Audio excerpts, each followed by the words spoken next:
কৰি চাওঁ আহা 7.61 তলত দিয়া অপৰকিত ভগ্নাংশ কেইটাৰ পৰা পূৰ্ণ একক কেইটা বাছি উলিওৱা। অপৰকিত ভগ্নাংশ কেইটা দিয়া আছে, এই ভগ্নাংশ কেইটাৰ পৰা পূৰ্ণ একক কেইটা বাছি উলিয়াব লাগে। অপৰকিত ভগ্নাংশ অৰ্থাৎ নিউমেৰেটৰ ডাঙৰ আছে অপৰকিত ভগ্নাংশ। এই অপৰকিত ভগ্নাংশৰ পৰা আমি কি বিচাৰি উলিয়াব লাগিব? পূৰ্ণ একক কিমান আছে অপৰকিত ভগ্নাংশটো। তো অপৰকিত ভগ্নাংশত পূৰ্ণ একক কিমান আছে বিচাৰিবলৈ হ'লে প্ৰথমতে ফ্ৰেকচনেল ইউনিটত প্ৰকাশ কৰি ল'বা ফাৰ্ষ্টত। তো 1/3 কিমান গুণ হ'ব? 10 গুণ। গুণ মানে পূৰণ। আৰু এতিয়া আমি যেটো নেক্সট লাইনটো লিখিম এইটো 1/3 যোগ কৰি কৰি দেখুৱাম। কেইবাৰ যোগ কৰিম? 10 বাৰ যোগ কৰিম। কাৰণ যোগৰ সংক্ষেপ ৰূপটোৱে হৈছে চুটি ৰূপটোৱে হৈছে পূৰণ। এতিয়া আমি পূৰণৰ পৰা যোগত আহিম। তো পূৰণৰ পৰা যোগত আহিলে এইটো দীঘল হ'ব। আৰু নিউমেৰেটৰ সংখ্যাটো যিমানেই ডাঙৰ হ'ব সিমানেই দীঘল হ'ব। গতিকে আমি কনসেপ্টটো ক্লিয়াৰ কৰিবৰ কাৰণে আমি এই দীঘল ৰূপটোত আমি বুজি ল'ব লাগিব যে অপৰকিত ভগ্নাংশ এটাৰ পৰা পূৰ্ণ একক কেনেকৈ বাছি উলিওৱা হয়। গতিকে আমি এতিয়া 3/1 কিমান গুণ? 10 গুণ। ইয়াক আমি কেইবাৰ দিব লাগিব? 10 বাৰ। এনেকুৱা এবাৰ, দুবাৰ, 3 বাৰ, 4 বাৰ, 5 বাৰ, 6 বাৰ, 7 বাৰ, 8 বাৰ, 9 বাৰ, 10 বাৰ। এতিয়া ভগ্নাংশটোৰ হৰটোৰ ওপৰত ভিত্তি কৰি আমি কি কৰিম? একক ভগ্নাংশবোৰক একোটা গোটত ভাগ কৰিম।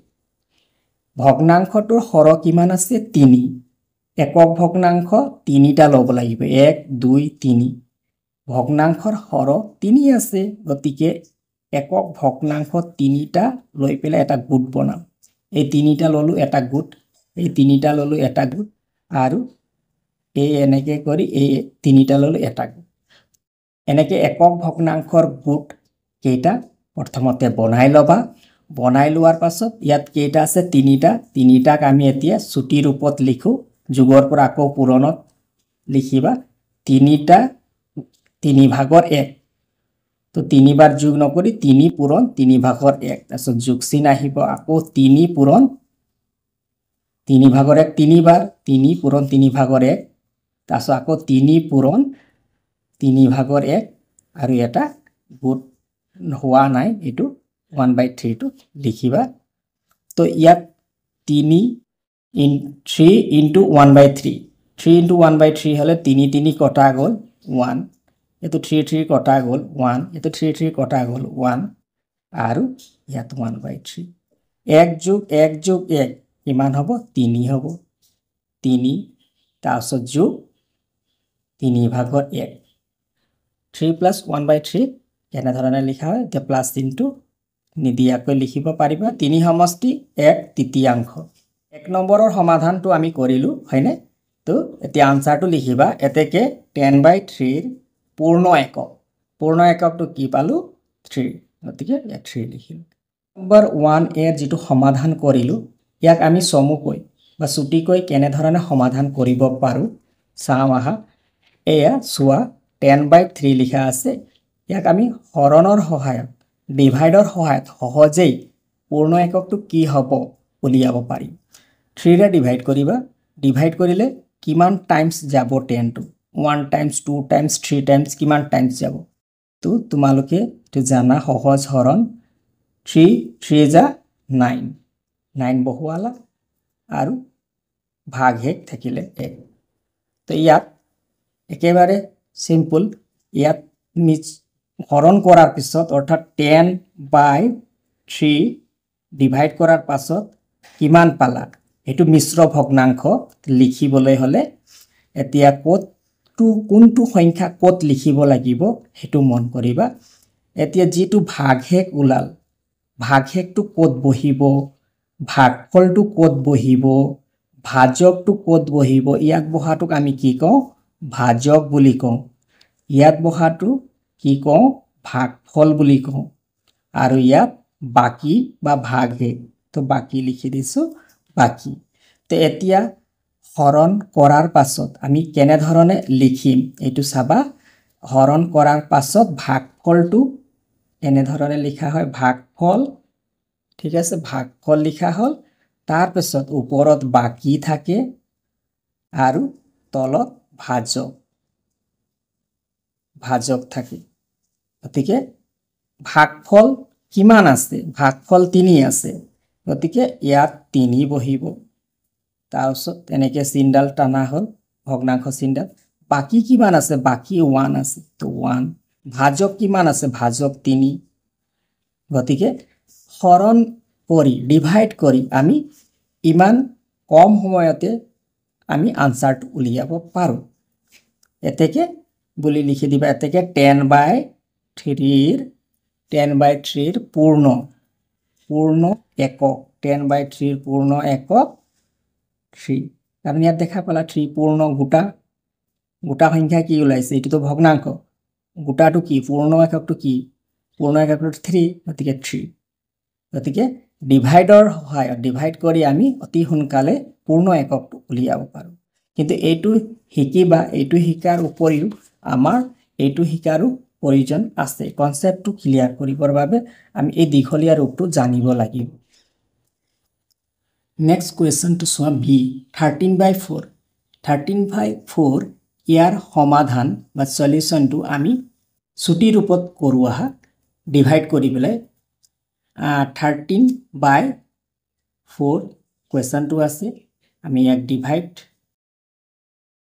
13ক ডিভাইড কৰিম 13ক কিহেৰে ডিভাইড কৰিম 13ক কিহেৰে ডিভাইড কৰিম 4 এৰে ডিভাইড কৰিম তো 4 এৰে কিমান টাইমছ যাব 3 টাইমছ 4 3 যা 12 লিখিলা আৰু ইয়াত মাইনাস কৰিলে 1 তো আমি ভাগফল আৰু ভাগশেষ পালো গতিকে আমি ই লিখিম এতিয়া 13/4 ইজ ইকুৱেল টু প্ৰথমতে কি লিখিব লাগিব ভাগফল কিমান পোৱা গল 3 গতিকে ভাগফল 3 পালো 3 লিখিবা 8 ডাল টানিবা বাকি কিমান পাইছো বাকি কিমান ভাগশেষ বা বাকি কিমান আছে 1 গতিকে 1 লিখিবা ভাজক 4 আছে 4 গতিকে যেটো অপৰকৃত ভগ্নাংশ আছিল অপৰকৃত ভগ্নাংশক আমি মিশ্ৰ ভগ্নাংশলৈ কনভাৰ্ট কৰিলো কনভাৰ্ট কৰাত আমি গম পালো পূৰ্ণ একক কিমান আছে 3 আছে গতিকে 13/4 ৰ পূৰ্ণ একক 13/4 ৰ পূৰ্ণ একক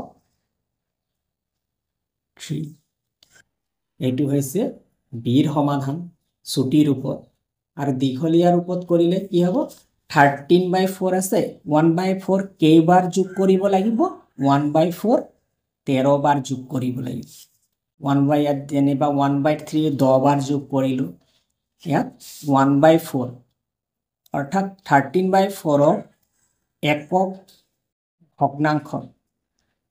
ভগ্নাংশৰ ৰূপে প্ৰকাশ কৰিলে হ'ব 1/4 * 13 গতিকে 1/4 13 বাৰ যোগ কৰিব লাগিব গতিকে হেতু নিয়মটো তোমালকে যোগ কৰি পূৰ্ণ এককটো উলিয়াই চাবা সি নম্বৰৰ সমাধান কৰো আহা এতিয়া সি নম্বৰৰ সমাধান প্ৰশ্নটো আছে সি নম্বৰত 17/5 তো 17 সংখ্যাটো 5 এৰে ডিভাইড কৰিলে কিমান টাইমছ যাব 3 টাইমছ 5 3 গুণ 15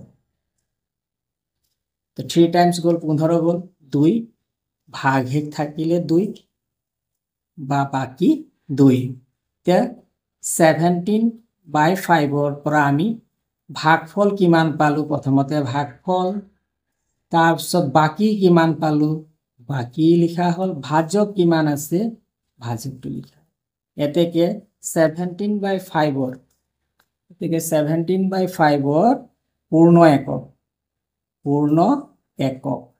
একক কিমান হ'ব 3 এয়া হৈছে সিৰ আনসাৰ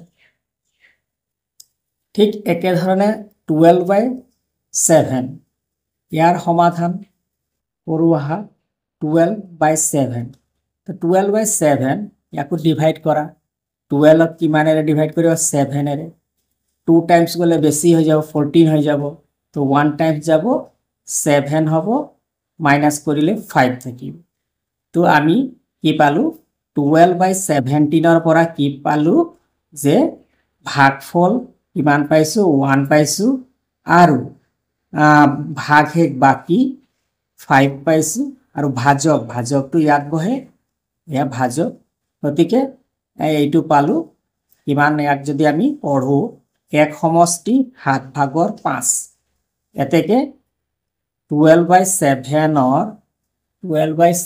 ৰ পূৰ্ণ একক 12/7 ৰ পূৰ্ণ একক কি হ'ব 1 হ'ব পূৰ্ণ একক 1 এইটো হৈছে ডিৰ আনসাৰ ইৰ সমাধান ইত কিমান আছে 14/11 14 11 এৰে ডিভাইড কৰিলে কিমান টাইমস যাব 1 টাইমস তো 14 এৰে 11 এৰে 1 টাইমস গলে 11 হ'ব 3 বাকি থাকিব তো 14/11 ৰ পৰা আমি কি পালো ডিভাইড কৰাৰ পাছত ভাগফল পাইছো 1 বাকি পাইছো 3 ভাজক আছে 11 তো এতেকে 14/11 ৰ পূৰ্ণ একক 14/11 ৰ পূৰ্ণ একক কিমান হ'ব 1 হ'ব এয়া হৈছে ই নম্বৰৰ সমাধান গতিকে এনেদৰে তোমালোকে ছুটি ৰূপত আৰু দীঘল দুইটা ৰূপতে প্ৰশ্ন কেইটাৰ পূৰ্ণ একক কেইটা উলাবলৈ চেষ্টা কৰিবা কোৱেশ্চন নম্বৰ 2 তলৰ ভগ্নাংশবোৰক মিশ্ৰ ভগ্নাংশ ৰূপে প্ৰকাশ কৰা অৰ্থাৎ অপৰকিত ভগ্নাংশ এটাক মিশ্ৰ ভগ্নাংশলৈ কনভাৰ্ট কৰিব লাগে পৰিৱৰ্তন কৰিব লাগে তো 11/5 দিয়া আছে সমাধান প্ৰথমতে আমি দীঘল ৰূপত সমাধান কৰিবলৈ বিচাৰিম যাতে কনসেপ্টটো ধাৰণাটো ক্লিয়াৰ হয় একক ভগ্নাংশ হ'বলৈ হলে নিউমেৰেটৰ কিমান হ'ব লাগিব 1 হ'ব লাগিব তো একক ভগ্নাংশৰ ৰূপত প্ৰকাশ কৰি ল'ব লাগিব প্ৰথমতে যেটো অপৰকিত ভগ্নাংশ দিয়া আছে তাক একক ভগ্নাংশত প্ৰকাশ কৰি ল'ব লাগিব ফ্ৰেকশনাল ইউনিটত প্ৰকাশ কৰিব লাগিব তো 1/5 ৰ কিমান গুণ হ'ব 11 গুণ 11 টাইমস 11 গুণ এইটো যেটো ভগ্নাংশ দিয়া আছে তাক প্ৰথমতে ইউনিট ফ্ৰেকশনত প্ৰকাশ কৰি লোৱা হ'ল তাৰ পিছত 11 গুণ কৈছে তো আমি পূৰণৰ পৰা এতিয়া যোগ অৰ্থাৎ যোগত প্ৰকাশ কৰি দেখাম আৰু যোগত প্ৰকাশ কৰি দেখালে দীঘল হ'ব কাৰণ যোগৰ ছুটি ৰূপটোৱে হৈছে পূৰণ আৰু পূৰণৰ পৰা আমি যোগত প্ৰকাশ কৰি দেখালে এটো দীঘল হ'ব অৰ্থাৎ আমি 11 গুণ মানে কি 1/5 কেইবাৰ যোগ কৰিব লাগিব 11 বাৰ যোগ কৰিব লাগিব 2 বাৰ 3 বাৰ 4 বাৰ 5 বাৰ 6 বাৰ 7 বাৰ 8 বাৰ 9 বাৰ 10 বাৰ 11 বাৰ তো 11 বাৰ 5 ভাগৰ 1 যোগ কৰি দেখুৱা হ'ল তাৰ পিছত ইউনিট একক ভগ্নাংশৰ হৰটোৰ ওপৰত ভিত্তি কৰি আমি একক ভগ্নাংশৰ গুণ বনাম একক ভগ্নাংশৰ হৰটো কিমান আছে হৰটো 5 আছে তো এক একক ভগ্নাংশ 5টা লৈ পেলাই এটা গুণ বনাম মানে এক একক ভগ্নাংশ এটা দুটা তিনিটা চাৰিটা পাঁচটা 5টা 3 4 5টা ইয়াত আছে তো 5টা এটা গুণ হ'ল আকৌ 1 2 3 4 5 এই 5টাৰ এটা গুণ হ'ল তে যি দুটা গুণ হ'ল গুণ হোৱা কেইটাক আমি এতিয়া আকৌ ছুটি ৰূপত লিখিম যোগৰ পৰা আকৌ পূৰণ কেইবাৰ আছে 5 বাৰ 5 পূৰণ 5 ভাগৰ 1 যোগ চিন এই যোগ চিনডাল আকৌ 5 বাৰ আছে 5 পূৰণ 5 ভাগৰ 1 5 into 1/5 তাৰপিছত লাষ্টত এটা 1/5 আছে এইটো লিখা হ'ল এতিয়া কটাকটি কৰিলে তলৰ 5 ওপৰৰ 5 কটা গ'ল তো থাকিলে কিমান ইয়াত কটাকটি হোৱাৰ পাছত 1 ইয়াতো কটাকটি হোৱাৰ পাছত 1 প্লাস 1/5 এতিয়া এই দুটা যোগ কৰিলে হৈ গ'ল 2 যোগ 5/1 এতিয়া আমি ইয়াত যোগ চিনটো নিদিয়াকৈ লিখিব পাৰো 2 লিখিলা 2 সমষ্টি 5/1 2 সমষ্টি 5/1 2 and 1/5 এইটোৱে হৈছে কি হয় এইটোৱে হৈছে কোৱেশ্চন নম্বৰ 2 এৰ সমাধান তেতিয়া মিশ্ৰ ৰূপত প্ৰকাশ কৰা হৈ গ'ল 11/5 টো মিশ্ৰ ৰূপত প্ৰকাশ কৰিলে কি হ'ব 2 সমষ্টি 5/1 এইটো হৈছে ইয়াৰ আনসাৰ এতিয়া 11/5 ক আমি দীঘল ৰূপত কৰিলো এতিয়া যদি ছুটি ৰূপত কৰো 11/5 ক যদি ছুটি ৰূপত কৰো তে ডিভাইড কৰি পেলাই আমি কৰিব পাৰো 11 ক 5 এৰে ডিভাইড কৰিলে 5 2 যা 10 হ'ল এতিয়া 10 ৰ পৰা এতিয়া 11 ৰ পৰা 10 মাইনাস হলে কিমান হ'ব 1 ডিভাইড কৰিলে আমি এইটো লিখিলো ডিভাইড কৰি কি পালো ভাগফল 2 পালো ভাগহে 1 এতিয়া 11/5 ইয়াত প্ৰথমতে কি লিখা হয় ভাগফল কিমান আছে 2 ভাগফল লিখিলা তাৰপিছত ভাগহে কিমান আছে 1 ভাগহে লিখিলা ভাজক কিমান আছে ভাজক 5 লিখিলা এইটো হ'ব শর্ট ছুটি ৰূপত আমি এনে ধৰণে আনসাৰটো উলিয়াব পাৰো কোৱেশ্চন নম্বৰ বি কিমান আছে 19/7 বি কো আমি যদি ছুটি ৰূপত আনসাৰটো উলাবলৈ যাওঁ তেতিয়া কি 19 ক 7 এৰে ডিভাইড কৰিব লাগে 19 ক 70 এৰে ডিভাইড কৰিলে কিমান টাইমছ যাব 7 2 গুণ 14 7 3 গুণ 21 হলে পাৰ হৈ যাব 2 টাইমছ যাব 7 2 গুণ 14 9 পৰা 4 গলে 5 তো 19/17 ক মিশ্ৰ ৰূপত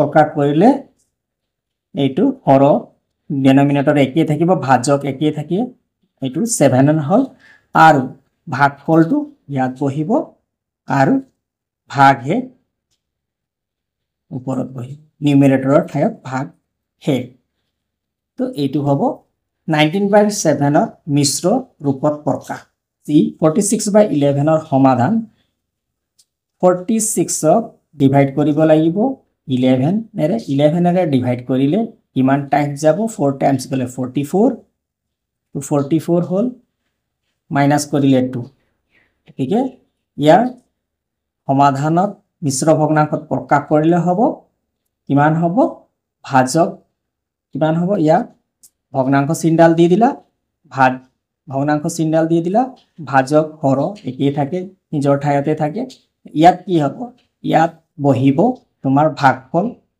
আৰু নিউমেৰেটৰৰ ঠাইত ভাগ হে ইয়া হৈছে সিৰ সমাধান কোৱেশ্চন নম্বৰ ডি 14/13 ক ডিভাইড কৰিবা 14 ক 13 এৰে ডিভাইড কৰিলে কিমান টাইমছ যাব 1 টাইমছ তো 13 হল মাইনাস কৰিলে 1 গতিকে 14/13 ক মিশ্ৰ ভগ্নাংশত প্ৰকাশ কৰিলে হ'ব